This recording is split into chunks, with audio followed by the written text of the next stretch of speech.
പതാക വിവാദത്തിനിടെ വയനാട്ടിൽ INLന്റെ കൊടിയുയർത്തി LDFന്റെ road show. CPM politburo അംഗം ബൃന്ദ കാരാട്ടും ആനി രാജയ്ക്കായി പ്രചാരണത്തിൽ പങ്കെടുത്തു. വയനാട്ടിലെ ജനങ്ങൾക്ക് വേണ്ടത് മുഴുവൻ സമയ MP ആണെന്ന് ബൃന്ദ കാരാട്ട് പറഞ്ഞു. കേരളത്തിലെ BJPയുടെ അക്കൗണ്ട് LDF പൂട്ടിച്ചപ്പോൾ പിന്നെ എന്തിനാണ് UDF നേതാവ് ഇവിടെ മത്സരിക്കുന്നതെന്ന് കോൺഗ്രസ് നേതാക്കൾ മറുപടി പറയണമെന്ന് പറഞ്ഞ വൃന്ദ പാർലമെന്റിൽ MP ഇതുവരെ വയനാട്ടിലെ വന്യജീവി വിഷയം ഉന്നയിച്ചിട്ടില്ലെന്നും പ്രതികരിച്ചു.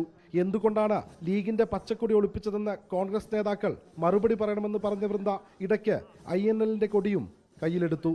Why Congress leaders in the nomination of your leader Rahul Gandhi, why did you hide the green flag of the UDF?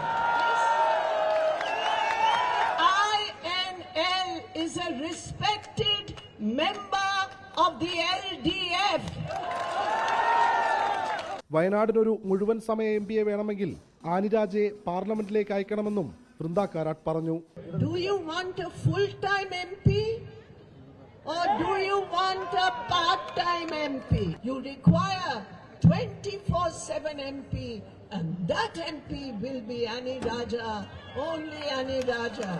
പൗരത്വ നിയമം ഇന്ത്യൻ ഭരണഘടനയോടുള്ള വെല്ലുവിളിയാണ്. CAA വിഷയം കോൺഗ്രസ് പ്രകടന പത്രികയിൽ ഉൾപ്പെടുത്തിയില്ലെന്നും വൃന്ദ കാരാട്ട് വ്യക്തമാക്കി. കൽപ്പറ്റയിൽ സംഘടിപ്പിച്ച റോഡ് ഷോയിൽ ജില്ലയിലെ 10,000-കണക്കിന് പ്രവർത്തകരാണ് പങ്കെടുത്തത്. വീഡിയോ ജേർണലിസ്റ്റ് ഇബ്രാഹിമിനോടൊപ്പം reporter Deepak Mohan in reporter, Wayanad.